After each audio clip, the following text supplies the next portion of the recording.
What's going on, everybody? Minister Michael Blake with the man of the hour, Pastor Frederick Crawford. Happy birthday, 60th birthday. I don't believe that, man. Thank you so much, man. Got that good cocoa butter, that Shaft vibe right there. That's how you know, I'm doing something right. He's doing it even better. Give us initial reflections on the number 60 and making it and the blessing of a birthday. Well, I think about Les Brown. Les Brown talks about most people live between 40 to 60. If you do the numbers, he's about right. When I did the numbers, I did some research. And all of our great entertainers, baseball players, athletes, superstars, really died in that age group between 40 to 60. To be able to make the 60 mark is a blessing from the Lord. All the things I've been through, I am so grateful to be here today. Just excited to make that 60 mark. Give us your most enjoyable birthday memory that comes to mind right out the gate. Oh, see, whatever that was right there, whatever made you laugh right there. Well, at my 50th birthday, they surprised me. And I'm not one to get easily surprised, but I thought I was going out for dinner with my brother, Deacon Patrick Crawford, Deacon Michelle Crawford, and my wife, Lady Antoinette Crawford, just to go out for dinner. And I wasn't even dressed properly. And so when I go inside, and all of a sudden, I see all these people, man, I was floored.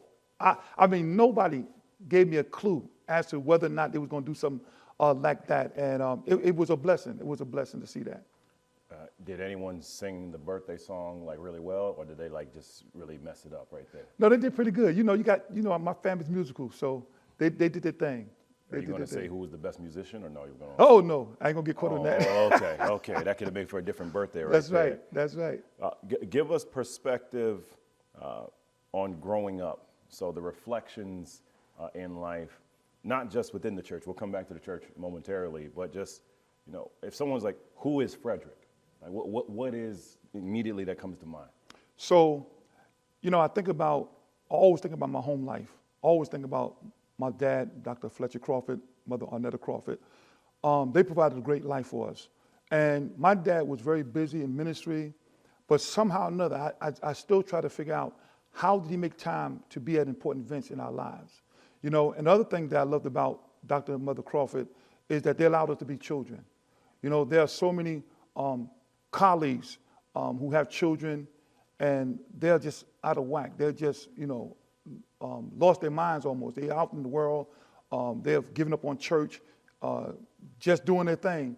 And that's because they grew up without doing anything. Their fathers didn't let them be children. And I think about, Michael Jackson and his family, how, they never grew up to be children. They just entertainers right from the start. Well, a lot of pastors' homes are the same way. It's like you have to be a role model. You can't afford to be children. But Dr. Crawford, Mother Crawford, they allow us to have birthdays. They allow us to have Christmas. We celebrate Easter. And it was just a normal household, even though they talked about God, they talked about Jesus, but just without all the religious things that you had to govern yourself by. That's right. And did you ever get in trouble as a kid? Wow. Remember, you in the church right now. Yeah, so you got to be honest with the answer. Yeah, listen.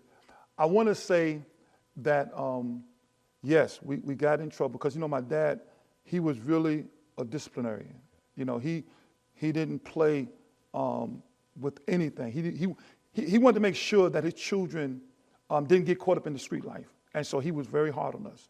And so we made a mistake. He made us pay for it. That's the best way I could say it. I didn't know. Is this a pastor or a lawyer right now? I mean, that was a real answer, non-answer right there. Okay, all right, we're gonna come back on that. Now you got to remember, Mother Crawford's watching this. Oh yeah. So you got to think about it. I got to be careful. Yeah, you got to be careful. Mother Crawford. Because you're trying to make 61. Yeah, hello. Okay. Yeah, I understand. You got to think long game on the strategy right here. That's right. That's right. So yeah, no pressure.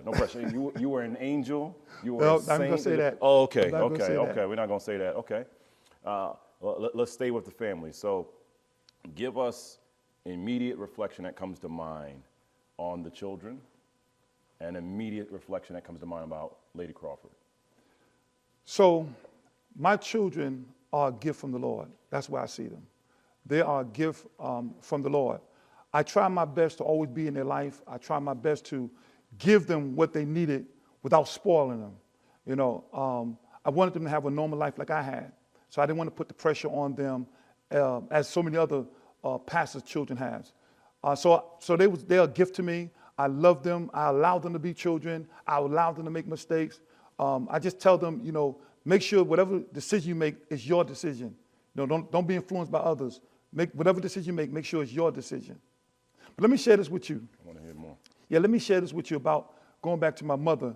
You trying to stay on her good side right now. I mean, like, yeah. I mean, she might not like this. I mean, we moved on from the question. Now you want to go back. I want to go back on this. Okay. She might not like this, but I'm going to go back on this. But I remember this, going back to my children making their own decision. My mother said something very key. She said, the follower always get caught. You know, be a leader, because the follower always get caught. And so I remember one day, she says, I know your friends are smoking cigarettes. Just like that. I know your friends are smoking cigarettes. And she says, I'm going to buy you a pack of cigarettes, and I want you to smoke them in the house. You don't have to go out and smoke them. If you want to smoke, you smoke in the house. I don't want you smoking outside. If you're going to smoke, you're going to smoke in the house. And that turned me off right there. Yeah. You know, why would I smoke in the house? You know what I mean? Like, so I just gave her a cigarette right from the beginning. So she was playing mind games with you think? Yes. Okay. So this is the lesson learned to all parents out there. You know, tell your kids what you don't want them to do, have them do it in the house. Yes. Okay. I think that was pretty good. I didn't. Well, it stopped me from doing it. It clearly, because it's still on your mind. And how long ago was that? Man. You were a teenager? Yes, early teenager. That's right. Okay. Same thing with beer. She was going to buy the beer for us. And drinking all the beer, you went downstairs. And that killed that too. Well, you know, what's the fun of that? Yeah, we were like, well, my mom is telling me to do it. Okay. You know, for both of our safety and security, I'm going to move on right there. Tell us, so Lady Crawford, the children, immediate memory, immediate reflection, as you think about celebrating this birth. Tell us about the love. Tell us about the joy. Tell us how you met. Well, it's very interesting. I was praying, you know, because I really wanted to find a wife, you know, after my first marriage didn't work out, and it was a blessing, you know. Sister Marcella Crawford is a good person, but it just didn't work out between us. And during that time, I was just praying the Lord to bless me with a companion, because I knew in order to be effective as a pastor and a preacher, I needed a good companion by my side. But there was a lot of people that were trying to get that spot, get that place. And I wanted God to really direct me. I met a young lady, and I really thought this was going to be the one. I really thought that this was going to be the one, even though I didn't hear from God, but I thought it was going to be the one. I just had some apprehension about certain things. I said, you know what, Lord, you got to make this very clear to me. But I was really going to make that decision. I was going to move on to the next level, ask her to go ahead and, you know, become my wife. Just before I made that decision, I was still in the praying period. I was on my knees, in fact. When my phone rang, I just finished praying, Lord, please, you know, send me the right one. You know, I don't want to make this mistake. Just send me the right one. I said, but if it's this person I was thinking about, I'll go ahead and do that. My phone rang, I'm on my knees. A lady got on the phone and says to me, after she greeted me, she says, I have your wife. I said, what? She says, I have your wife. And I said, listen, I don't know what kind of games you're playing. I'm not playing this with you. You know, I was going to hang up on her. I said, get off my phone. And I was kind of rude to her. Yeah. When the Lord tapped me on the shoulder and said, didn't you just finish praying? Didn't you just finish talking to me about it? I said, wow. So I apologized to her. I said, you know what? I am so sorry. Okay. You know, I was out of line. You know, I thought you was playing a game. I said, if you have someone you want me to meet, I'll be glad for me to meet her. And she said, well, she's right here next to me, and gave Lady Crawford the phone. And we met by phone. Okay. Did Lady Crawford ever tell you what was said to her before the phone call happened? Well, she was told 2 years about me. That this young lady, same young lady, said, I got your husband. And Lady Crawford said, who is he? And asked about, when she found out I was Baptist, she said, oh no. Oh no. Why is that? I don't want to, because she was apostolic. Oh, so okay. She said, I don't want to meet him. But after 2 years later, she says to her girlfriend, is that young man still available? And she said, yes, he is. And that's how that worked out. Did she call you a young man, or did you just call yourself a young man? I just called myself a young man. Okay. I was trying to understand. Listen, I'm 60 years old today, so let me keep it.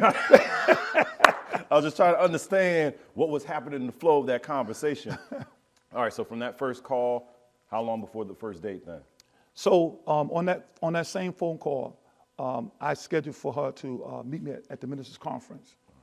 And it was funny because I was the secretary of the conference at the time. And so I had her meet me at the conference.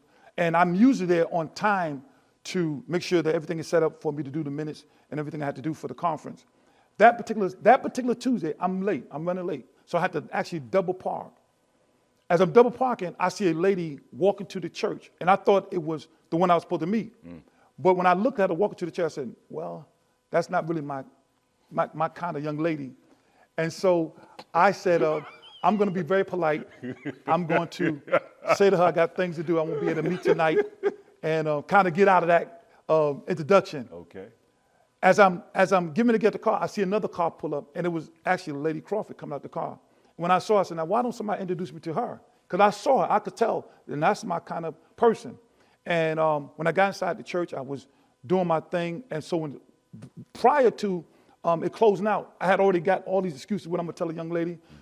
There was on one way out, one way in, one way out. So I was trying to figure out what was I going to say to this young lady. And I said, what I'm going to do is, before they give the benediction, I'm going to jump up and just run. I was really going to run out the church. You were going to leave before benediction. I was going to leave before the benediction. And I don't leave before the benediction. But this day, I was leaving before the benediction. The president said, Reverend Crawford, I need to see you right after the meeting is over. I said, oh, my God. So when I got up, I spoke to him for a minute. I looked back, and the young lady that I thought I was supposed to meet was actually still standing there. But the lady that introduced me to Lady Crawford was talking to Lady Crawford. Okay. And so that's when I let my guards down and rushed to the back and got to meet her. Oh, okay. So then you were able to stay. You were able to find a way at Yes, that point. yes. So the lesson of this was make sure to pay your phone bill so that someone calls you to set up things, and double parking actually helped Paid you. off. Yes, it That's did. right. Okay. That's paid good. off. That's good. You know, we'll let go of the judgment because that was happening then, and the division. I like that. And how long have you been married now? We've been married now. It's going to be 19 years. Amen. I'm just making sure you got the answer right. Yes, sir. Because this is going to stay recorded for a long time. Trying to make sure they're all sides out here. Let's do some rapid fire, little fun things here to get to so people can understand a little bit more. I'll ask a question. Whatever the first answer comes to you. Okay. Favorite food? Italian. What kind of Italian? Probably spaghetti and meatballs. Okay. Favorite song that's not a gospel song? Probably Ribbon in the Sky. Okay. You want to sing a verse? Favorite athlete? Julius Erving. Why? He was just, to me, man, he was just a all-around great athlete, great jumper, because I patterned my game after him. In fact, in college, they called me Doc, because I patterned my game after Julius Erving. He was a great athlete. He was just a great person. So you just decided to just bring up that they patterned your game. They called you Doc. In college, they called me Doc. You just found a reason to slide that in right there. Why not? So you saying you were a dunker? I tried. Again, are you a pastor or a lawyer? I'm trying to understand right now. So could you dunk? Oh, yes. Okay. I could do that. Okay. Were you a good shooter too? I was a great shooter. Oh, you were a great shooter. I was a great shooter. Okay. All right. We're going to have to find some of these old videos for all these things that are being said right now. Okay. Very well. Well, actually, let me ask you this. Is it Michael or LeBron? I've been debating that in my head because I really want to do a Zoom session on live with some guys I knew to share that same thing. If you're old school, you're going to go with Michael Jordan. If you're new school, you're going to go with LeBron James. It's really hard to say because in different eras, people are good in their era. That's right. But overall, I would have to go with LeBron James. And as much as I have to give Michael Jordan all the credit he deserves, I'm going to go with LeBron James. I'm going to have to go with him. And why is that? I'm going to go with him because from day one, Michael Jordan actually evolved into the game. It's like we saw him actually grow and get better as the years go on. LeBron James came in dominating. He just came in like a man into a game. My brother, Deacon Patrick Crawford, saw LeBron James when he was in high school. I never forget that phone call when he called me. He said, man, I saw a young kid in high school. He is a boy in a man's body. You know what I mean? He said he dominated the game. He said, watch out for him. And my brother was right. So he came in the league really as a man, not as a boy. Okay. I actually think Steph Curry has had more impact on NBA than LeBron, but you know we'll do that in another conversation. Wow. You know? Wow. Because to me, Steph has changed basketball. Oh, no doubt about it. Right? No like, doubt about it. I mean, you have centers who now shoot threes. No doubt about it. Like LeBron is just an incredible specimen. I mean, But look at LeBron. He can play every position. True, but now let me ask you this: would you take LeBron or Magic Johnson? Wow. Man, Magic is the guy. Magic is the guy. That's the reason why, for me, LeBron can't be the GOAT, because there's no shooting guard that's better than Michael Jordan. But we know there's guards who could play every position that were better than LeBron. Okay. I can bite off of that a little bit. Good. I mean, I know this is your birthday video, but we started talking about sports, so I got a little distracted right now. Favorite TV show and favorite movie? Favorite TV show. I don't know if I have a favorite TV shows. I like oldies, and so I'm a fan of, you know, all the old shows. But I don't have a particular favorite TV program. Probably my favorite movie is What About Bob? What's that about? It's about a man who has mental problems. And he goes to see a psychiatrist, and he calls the psychiatrist to become mental. It's just funny. I mean, that sounds like what a week of a pastor could be right there. He turned that psychiatrist's life upside down. And it's a movie that just, you know, if you're going through some things, you need a laughter. What About Bob is that movie you want to watch? Because they have you laughing from start to finish. Oh, so it's really a comedy. It's a major comedy. Okay. It's a major comedy. All right, What About Bob? We'll have to find that right there. Of the Gospels, which one is your favorite? I love quartets. And I love the Soul Converters, which is here, homegrown quartet group of the Union Grove Church family. But my favorite quartet group was Willie Neal and the Gospel Keynotes. Now, you still in the music. I was saying gospels. You thought I said quartets. Well, I'm talking about the gospel lessons.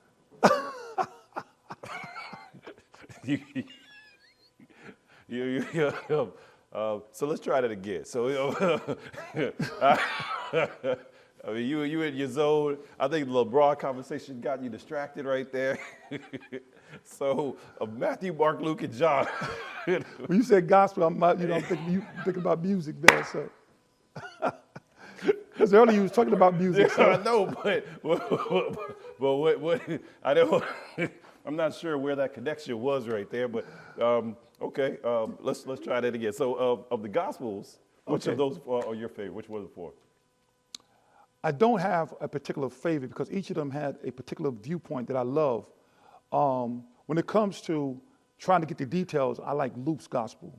When it comes to like details, when it comes to just getting a quick overview of the life of Jesus, Mark is the shortest gospel. He gets right into the story of Jesus. And then when you talk about Jesus as God, of course John covers that. No other writer covers Jesus as God like John does.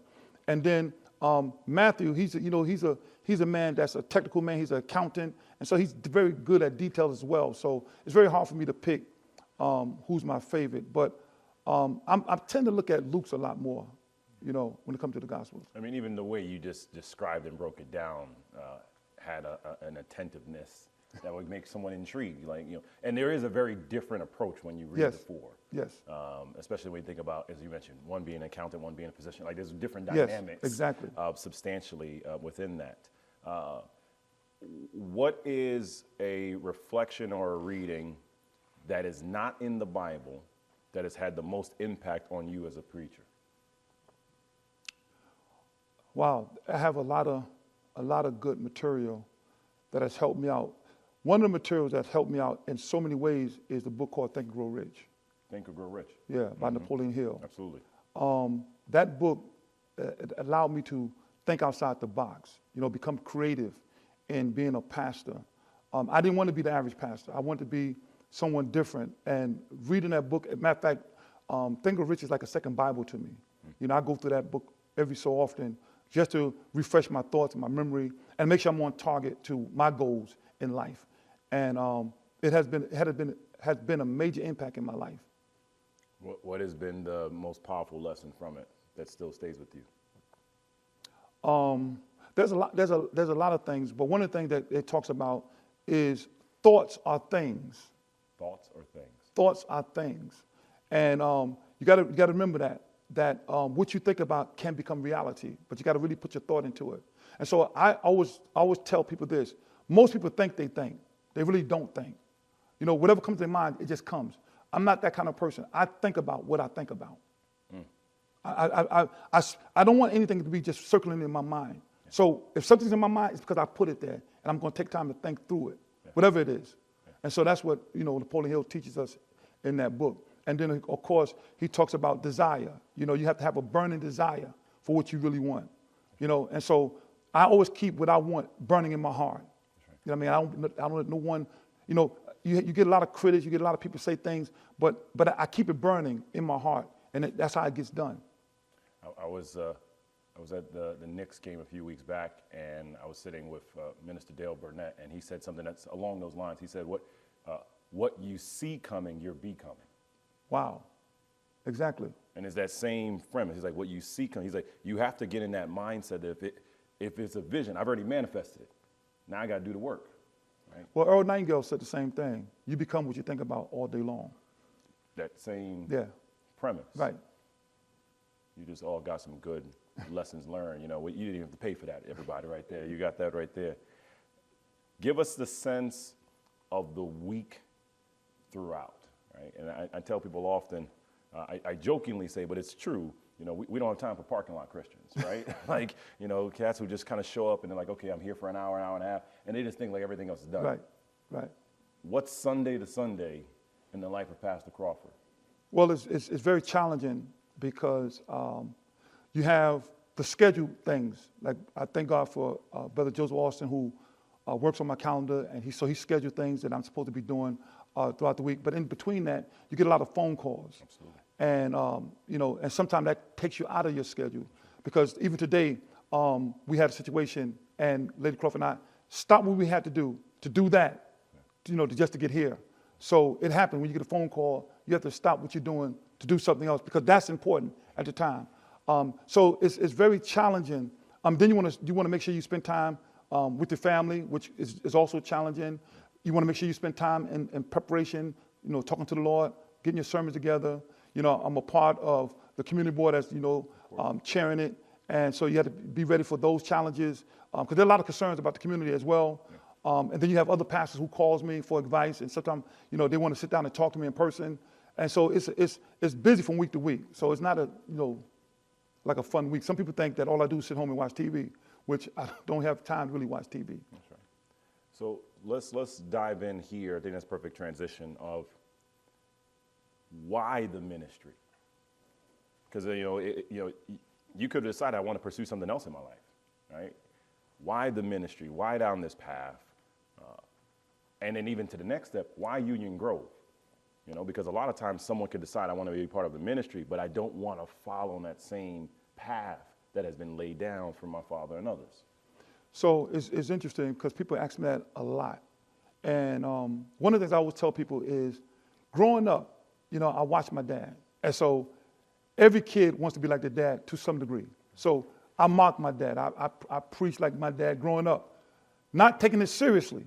Just that's what I saw, and I mimicked it. But then when I got called to preach, was a whole different thing. God called me as a young teenager to preach, and a little nervous because I'm still in, going to high school. Called me to preach, but I thought that was all. I thought that was it. I'm going to be a preacher, and I could do my career because I wanted to be business management, and so I was going to school for business. So I figured all I do is preach on Sundays and do my job on Monday through Friday, kind of thing. And then working with my dad was interesting because I could hear the Lord laughing at me almost. He said, you think you're going to stay there? You think I'm going to let you just sit there next to your dad and do nothing? Because I was looking at it from this way. You know, Dad did the hard work. All he needed me to do was just preach when he needed me to preach. And he did all the heavy lifting. And God just looked at me and said, yeah, you think that's it? So what he does is he shifts me out of Union Grove. This is an interesting thing. So they was calling my dad, the church was calling my dad, said, listen, we need a preacher to come to be at our church. And so my dad was sending different preachers, not even To which church? To First Calvary, not even me, to preach for them. And one of the deacons was at another church. And he said, man, we in the bind. We don't have nobody to preach for us this coming Sunday. And the deacon said, why don't you ask Reverend Crawford? He have a son that's preaching. He said, what? He said, he have a son that's preaching. He said, I've been talking to Reverend Crawford all the time. He never told me he had a son preaching. So they called my dad, and my dad, sent me on an errand to preach for them. And so my dad tells me on the way out, he said, listen, they're without a pastor. So this is what I want you to do. I want you to go preach. As soon as you finish preaching, get your hat and coat and leave. I don't even want you to greet nobody. Get your hat and coat and come back. And that's what I did. Preached my sermon and left. But before I could leave, they asked me, could I come back the following Sunday? I said, well, you have to call Dr. Crawford, which I did. But the third time, they did that 3 Sundays in a row. By the third Sunday, Dr. Crawford sat down and talked to me. He said, you know what? They're without a pastor. I know they're using you. He said, but they're not interested in you. Because I've been talking to them, I'm guiding them. Because they want somebody that's older, they want somebody that's married, and they want somebody that has pastoral experience. Well, I had none of those. And it just so happened that in time, God started talking to me. He said, you're not leaving here. I'm like, are you kidding? I want to go back to Union Grove. But God had already told me. And so by the 7th time I preached it, I went to the deacons. Deacons, I haven't heard nobody talk about pulpit committee or whether you're looking for a pastor. They had 75 resumes at the time. I didn't know that until I mentioned this. But then God told me again, said, I don't know why you asking those questions, because you're not leaving. And sure enough, my eighth sermon there, the deacons met with me and said, we want to talk to you. The Lord said, you're getting ready to move. So I called Dr. Crawford, my dad, even though I was still living with him at the time. I said, Doc, and I called Dad Doc. I said, Doc, First Calvary wants to meet with me. You know what that's about? He said, not really. He said, we'll go together. And on the way down to the meeting, the Lord spoke to me again and said, they're going to offer you to become the pastor, and you're going to take it. Don't worry about the salary. Don't worry about anything. You're going to take it. Now, I'm in the car. I said, Dad, I got a feeling they're going to ask me to become the pastor. He said, Dad, no, they're not going to do that. Sure enough, we got there. They was talking to us, and they said, we want you to become our pastor. And Dr. Crawford looked at me, and he smiled. We got back in the car. I said, we'll have to pray about it. I'll let you know. Got back in the car, and Dr. Crawford started crying in the car. Never forget, he started crying in the car. He said, God always told me you was going to be pastor, but I thought you was going to be pastor of Union Grove. And that's how that got started. And what year is that? 1988. I was there for 20 years. And at this point, leading up, so you were a reverend or you weren't a reverend at that point? I wasn't. I just got ordained. Beautiful. I got ordained in August. I started with them in October. Wow. And was there ever a point where you thought, I know they're offering this to me, I know God is telling me to do this, but I should stay at Union Grove and not go?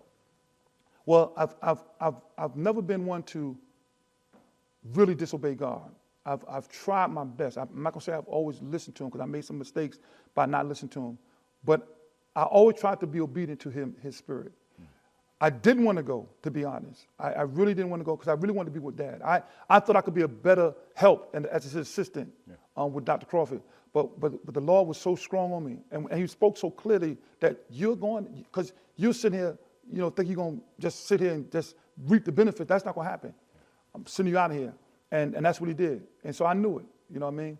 And it was an amazing journey down there. So then what in your spirit, when was that moment where you started to realize, I'm going to go back to Union Grove? Believe it or not, I never had that in my spirit. The whole time? Some people think I did. I didn't. Because I was in the middle of building a new church down in Harlem. I thought that, my brother was here, Reverend Dr Crawford was here, and my dad had some good ministers that he had trained up across the country, and I thought he was going to even ask one of them to come back home. So my mind was really focused. I'm there 15, 16 years now. So my mind is, how do I build this ministry down in Harlem? And it's so interesting that 2 deacons from Union Grove came down to First Calvary. They called me up, said, we need to meet with you. I'll never forget that. I said, come on, I'll be down at First Calvary.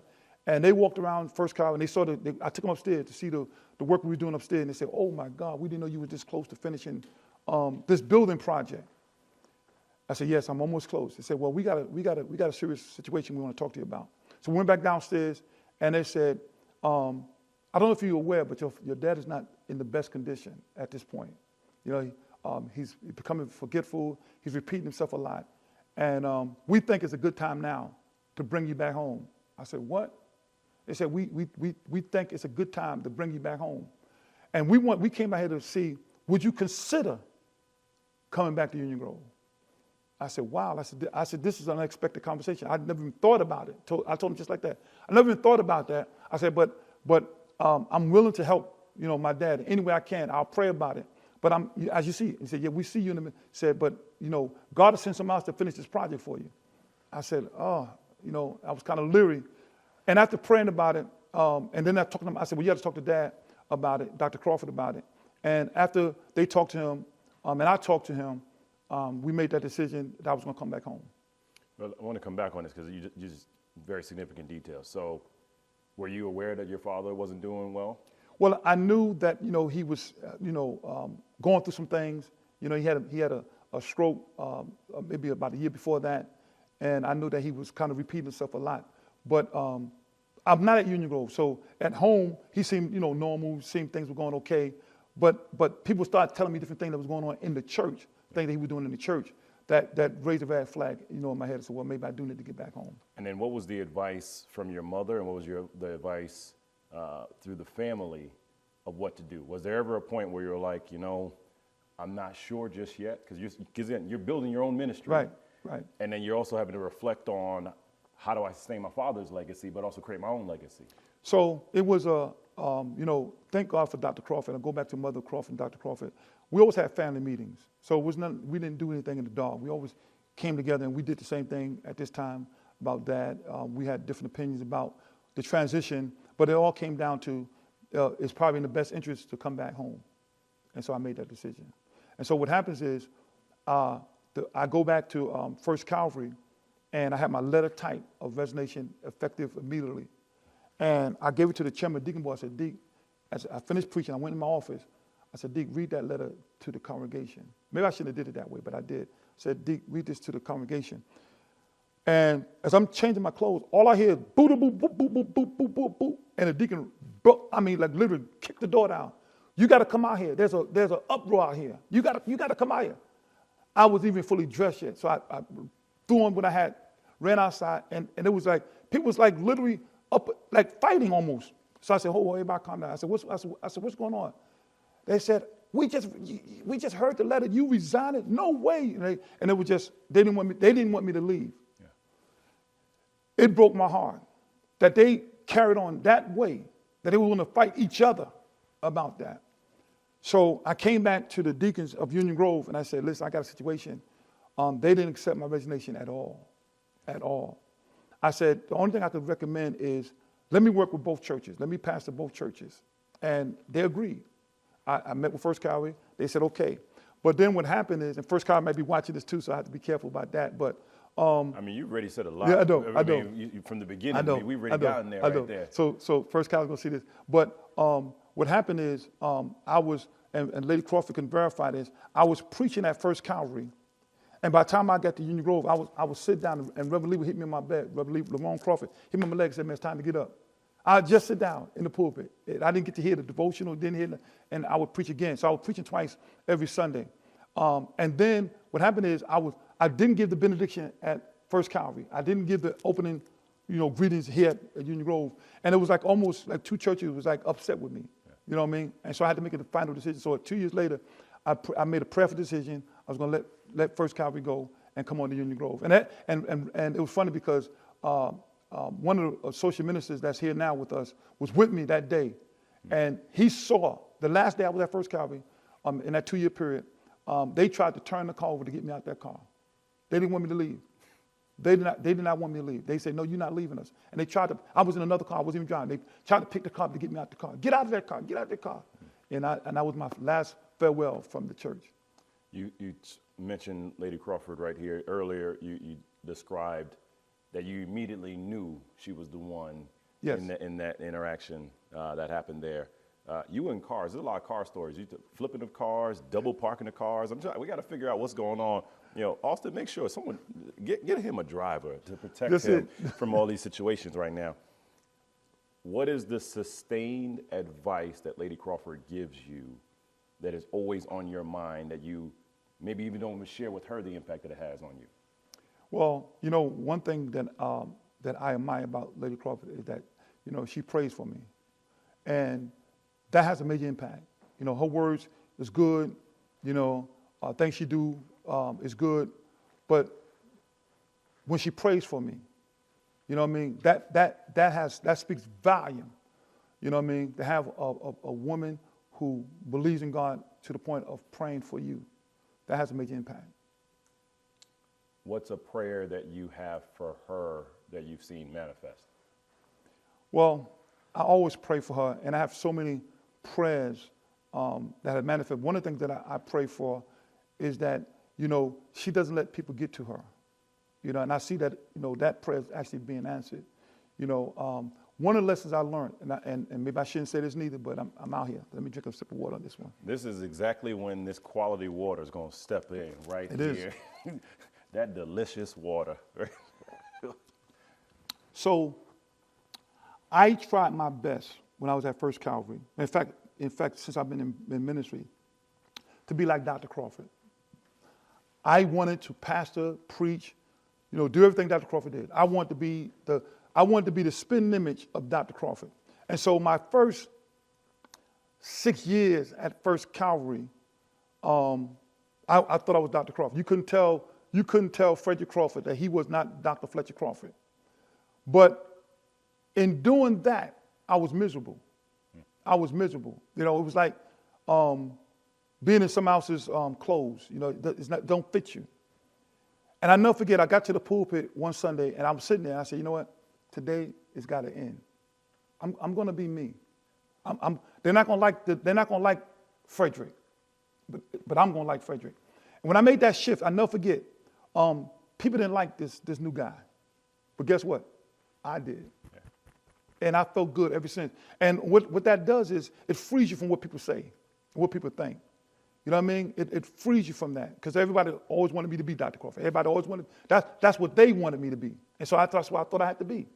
So when I let that thing go, I didn't care what nobody else thought about me, but I wanted to be authentic to who I am, who God called me to be, my authentic voice. I enjoyed that person. You know what I mean? So I'm a strategist at heart. I know people, Dr. Crawford was one who demanded. He was, and I love his style. He was a demander. He got things done. He raised his voice and people jumped, and that was great. You know what I mean? I'm a strategist. I don't believe in raising my voice. I'm not going to raise my voice. I'm not going to yell and scream. I'm not going to curse people out. What I am going to do, I'm going to pray about a strategy to deal with you, to deal with the situation, to deal with the problem. I'm going to strategize it. And God showed me that strategy. And every time I put it to God, he gives me the blueprints. And when I use it, it always works. Now, when I do things, I will tell people, if it doesn't work, it was my idea. If it worked, it was God's idea. So don't give me credit for something God did. If it doesn't work, I'll take the credit for it. If it doesn't work, yes, it was my idea. But if it works, it was. But when I give it to God, whether it's a person, whether it's a problem, whether it's a situation, when I give it to God, I sit and wait for the strategy. When he give it to me, it always works. So I don't yell, I don't scream, and some people get mad at me. You're not like your dad. You're not like your dad. Thank you. Yeah. Like, thank you. Yeah. I don't want to be like that. You're like, I found my joy and right. my peace. Well, I love it. You know what I mean? Being my own person. Right. What has been the most difficult moment in being a pastor, and what has been the most enjoyable?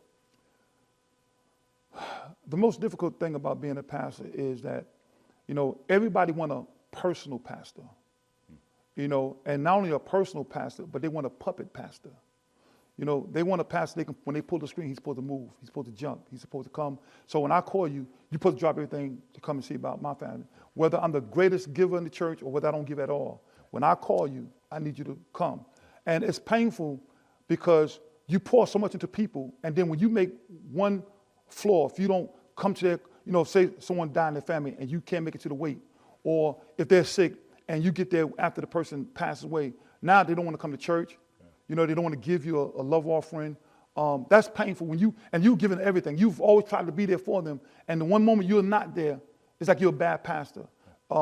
That's very challenging. The other thing that's very challenging is I'm a preacher that believe in, you know, if you're going to do something, do it because God placed it on your heart to do it. Don't do it because I asked you to do it. I don't care if I'm the pastor or not.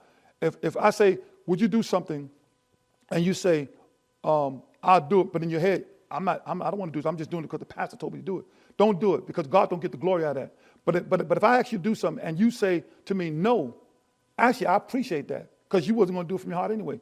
So that allowed me to move to the next person who, when I go to that person, they say, oh, wow, you want me to do this? And they do it with joy because in their heart, that's what they want to do. Then God get the glory out of that. And so the challenging thing is when people just do just to do. They don't have no energy behind it. They have no thought behind it. They're not trying to improve in an area. And all they're doing is taking up space. That hurts. That hurts the church. That hurts the ministry, and that hurts me. So that's a pain.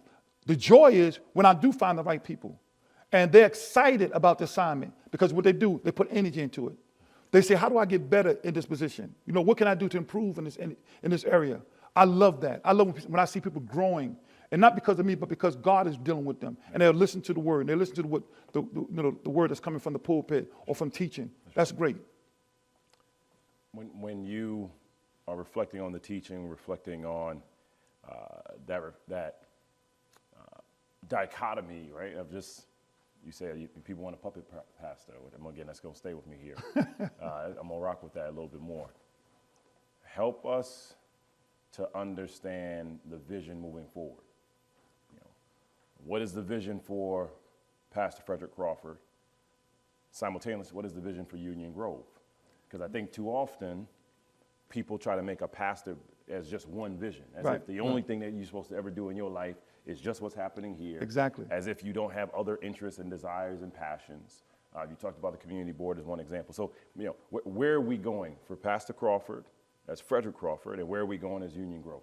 So, as far as Union Grove is concerned, it's very clear to me that God wants us to be a church that deals with multiple issues in the community.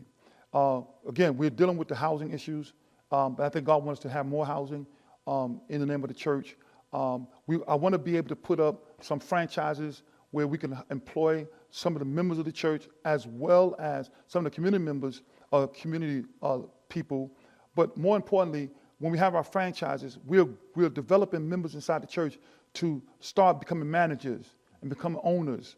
You know what I mean? Raising up church members to become real estate brokers and real estate investors. You know what I mean? And again, these are individuals that are wrapped up in Christ and have a major impact in our community, in our world, and they're employing members of the church. And so now the members of the church are prospering and they're not crying about, you know, struggling from one week to the next, but that the church is prospering in that area. And then, of course, you know, grow the membership. You know, I think God wants His house to be filled. You know what I mean? And so grow the numbers, not in one location, but maybe have multiple campuses. I would love for there to be a Union Grove here in New York, but then another one in South Carolina, and another one maybe in the West Coast, you know, and doing the same type of ministry we're doing here at home. It'll be fantastic. So I see that. I also see going up to 174th Street and owning that whole shopping mall. You know, every owner is a member of Union Grove. You know, and they're employing the members of the church, but they're also employing the people that lives within the community. I would love to see that. You know what I mean? So as far as Union Grove, I see us growing in not just spiritually, but being able to handle multiple needs of the community. You know, putting up clinics. You know, a church ought to have their own urgent care. You know, we ought to have our own dentistry. You know what I mean? There are other things that, you know, have our own supermarkets. You know, things like that that the church ought to be having. And we could do so much for our people and for our community. It will be a blessing. As far as I'm concerned, you know, I look to the day to come when I can, you know, groom somebody for Union Grove to take over, and then, you know, Lady Crawford and myself can move on. You know, I wouldn't mind being able to, you know, be a professor somewhere. You know, instruct some other young pastors and preachers that's coming up and share with them the woes and the blessings of being a pastor. Love to go around lecturing across the country, and then spend my last days with my children, my grandchildren, and my family, just enjoying that time. You know, we only here one time. And so I don't want to, you know, so many people say, I'm going to die in the pulpit. Well, that's you. Go ahead. God bless you. You know what I mean? I'm not going to die in the pulpit. If the Lord lets me live, I want to be able to retire, spend those last days with my family, with my loved ones, and get to see the world. I'm going to be traveling every day somewhere. I'm going to be every week somewhere. I'm going to be traveling and make sure my tithes and offerings at the church on Sunday. But I'm going to be traveling, hopefully, again, mentoring young pastors and preachers, and perhaps teaching at some seminary. And, you know, all this kind of travel, man, we're going to make sure you have a whole team. I mean, you gonna take me with you? Come on, man. You travel more than me now. I mean, I'm saying you can't just be out here traveling and just leaving us alone right now. We got to figure this out here. Give us yeah, he just put my business out there. I mean, I don't know what are you doing, you know. Give us the sense of joy that you have when you can approach the church and you can see on both sides of the church the name of your parents. Well, it's a great joy, man. I remember when it transpired. We was here at the church, and they was talking about putting up these housing. At the time, they didn't have no names of it. They were just going to call them Union Road Development at the time. I'll never forget, I was at the community board, leading up to the community board. The Spirit spoke to me and said, don't name it after Union Road. Don't name it. Name it after those that really labored in this community. Your dad and your mom really worked hard. Bless them with that name. And so that's what I did. I recommended to Deacon Brick. I also recommended to Deacon Gary, Deacon Gary, Earl Gary, the names. And they said, wow, that would be great. And so at the community board, I mentioned it, and then one of the community board leaders got up and made the recommendation that the housing be named after them. And now that you see it, I mean, what goes through your mind? Man, it's a great joy. Dad was here, even though, you know, he was going through some stages, but he was here to see that building go up. And that's to see that was a great joy. The funny story about Mother's building is that the developer and the developer who was putting it up, came to me and said, man, he said, that's a blessing. You got a building name after your dad. He said, you know, how was your dad? You know, how old was your dad when he passed? I told him. He said, okay. He said, how old was your mother when she passed? I said, no, Mother's still here. He said, what? I said, Mother's still here. Because he said he'd done many buildings named after people, but they all was deceased. Yeah. And I said, he said, she's here? I said, in fact, she's upstairs. I went and said, boy, Mother. Oh, he laughed. He fell down. He apologized. He couldn't get over it. He said, man, what an honor to meet the woman I'm building the building after. I mean, it's true. Too often we give people their roses after they're gone. Exactly. Right? And don't allow people that opportunity to reflect and be celebrated. Yes. With enough time. Yes. You know, rather when it's too late there. As we're coming to a close, we're here to celebrate your birthday. You know, and celebrate the power of 60 years and the blessing that is that. All right, now again, we're gonna have a little fun with this here. I need to know what was the worst and the best birthday moment that comes to mind of you immediately. Well, again, the best. You don't have to say names. I'm gonna help you out right now because I'm gonna be your non-pseudo lawyer right there. So you know, you told us about the 50th. Yeah, that's the best. Okay, that's the best. That's hands down. That's hands down. Okay, worst one? I don't have a worst birthday. Come on, everybody has something that happens at a birthday. Someone forgot. They gave you a bad gift. Man, to be honest, man, I don't really. I'm not one to really celebrate birthday because I enjoy every day. You know, and Lady Crawford tell you that every morning I get up and I think it's my birthday. That's how excited I get up every morning that today's my birthday. Now I know 6 is different because I always think about Les Brown. So 6 is a little different. It's a major milestone to be able to beat the odds. But normally, every day is a birthday to me. I mean, every day. I mean, I know we're in church. I mean, everybody's like, it's hard for me to believe that there's been no bad moments on any birthday. Not on birthdays. I can't. So there's bad ones that weren't on the birthday. Listen, we all have what I call character building days or faith developing days. I don't call them bad days. I don't see days as bad. I really, man, I work very hard at enjoying every day of my life. And so it's hard. I work so hard at this thing with my mind that I can't even think of a bad day. I really can't. I received that. Yeah, it's hard. It's really, really hard for me to do that. Can you and do you remember your favorite sermon that you've given?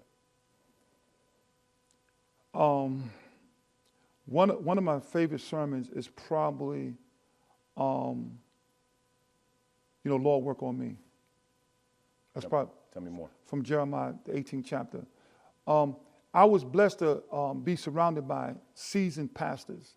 My dad had good friends, Reverend Jasper Simmons, Dr. Phyllis Johnson, Reverend William Ogulette, and a few other people.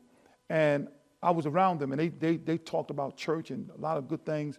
And Dr. Phyllis Johnson was preaching at a service, and he preached a sermon, Lord, work on me. And I that stayed with me. I took that home with me. And I took it home because I wanted the Lord to do that with me, to work on me. And as I began to do that, I began to see that maybe I'm not the only person that need worked on. And so I created a sermon based on that not only do I need work on, but maybe other people need the same thing for the Lord to work on them. And so that turned out to be one of my signature sermons. I preached that, had to be 30 years ago, and I still preach it now, that same sermon. Yeah, I mean, the way it resonated with you as quickly Yes. as you said it there.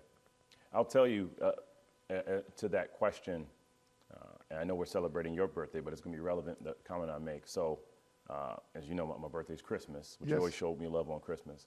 And I'm always reflecting on different scriptures and verses around not just the birth, but just the early days Yes. that they can reflect on.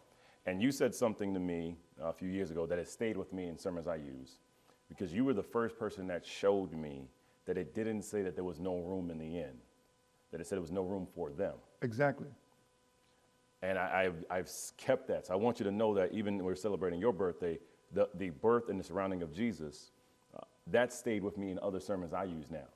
Wow. And I always tell people, like, what are we doing to make room for them? Right? So I want that to resonate with you in the same way you had that stayed with you, and that's the impact that has occurred. So lastly, you've talked about your legacy that you want to have. You talked about the church. You talked about family. You gave us a little bit of everything right there.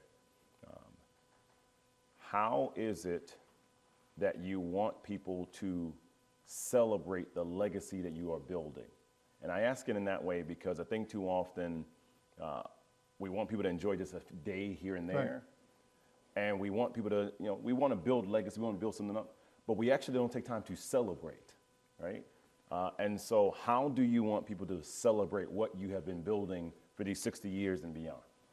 Well, I think about Dr. Crawford, and I hear a lot of people bring up things that Dr. Crawford said, and of course, I bring up stuff Dr. Crawford said because it had major impact in my life. But I want people to celebrate me by, just like you did just now, just remembering something I said that just really turned things around in your life or made a difference in your thinking, how you behave. I want to leave that type of legacy where people say, what, had it not been for Reverend Frederick Crawford or Crawford, however they want to call me, I would have probably went this way or went that way. But this is what he said. That's why. I think you celebrate somebody's life by doing it that way. Jim Rohn said something very interesting. Jim Rohn said that you want to be a part of somebody's testimony. You want to be a part. You want your name to be mentioned in someone's testimony. That's what it's about. That somebody says, had it not been for so and so, that's a legacy right there.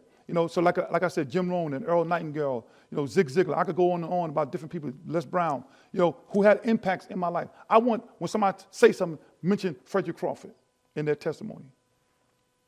Well, I'll tell you that as someone who has been raised in the church and started preaching at 13 myself, and here in the Bronx, seeing what you have been building and continue to build, not just drew me in, because I had another church I was a part of, but has drawn a community and, quite frankly, a country in. The ministry that's happening in South Africa as well, and hopefully that you are loved beyond the words that have been said, and the impact that you are having every single day is that ministry and is that testimony. And to say happy birthday is insufficient. I'm going to say happy life. Thank you. Thank you. Because the livelihood that you've created for me and so many others has been a blessing. So happy 60th birthday to our senior pastor, Reverend Frederick Crawford. Thank you, man. That means everything to me. Always. Thank you. Always. God bless you, man. And we're going to find out these other things that he didn't want to say. We will do that off camera at another time Yes. right now. But let me just take this opportunity, man, to take this time to thank you for spending this time on my birthday today. Thank you, man, for making this possible, for showing up and then sharing your experience as well, and, you know, talking to me, spending this time with me. I always enjoy talking to you, so I want to thank you. I want to thank also Joe Martin, who's responsible for the video, him and his crew. Thank God for him. Thank God for him. And I want to thank God for Brother Joseph Austin, you know, the executive director, but also the executive producer of this session today. And of course, I want to thank God for Mother Crawford, who's a pillar of this church, and leading lady Antoinette Crawford, my children, Union Grove. I am who I am because of you and First Calvary. I don't gloat on anything I've done on my own. I couldn't be successful without the fellowship of First Calvary and Union Grove. And Union Grove, you have really taken me to the next level, and I just want to celebrate you during these 60 years. Thank you. We thank you. And as it's been said, Reverend, all the time, where lives are changed. Yes. That's the motto here. You are changing lives. Thank you, man. Thank you. God bless you. God man. bless you, man. Thank you. God Happy bless birthday. you. Thank you. Thank you. Thank you. Love you all. Union Grove, love you. Love you all. God bless you. Dum da dum da dum dum da dum. Happy birthday, birthday, happy birthday to you. Happy birthday to you. Happy birthday to you. Happy birthday, happy birthday, happy birthday to you. Happy birthday, birthday, happy birthday to you. Happy birthday to you. Happy birthday to you. Happy birthday, happy birthday, happy birthday to you. Happy birthday, happy birthday to you. Dum da dum da dum dum da dum. Happy birthday, birthday, happy birthday to you. Happy birthday to you. Happy birthday to you. Happy birthday, happy birthday, happy birthday to you. Happy birthday, birthday, happy birthday to you. Happy birthday to you. Happy birthday to you. Happy birthday, happy birthday, happy birthday to you. Happy birthday, happy birthday to you. Dum da dum da dum dum da dum.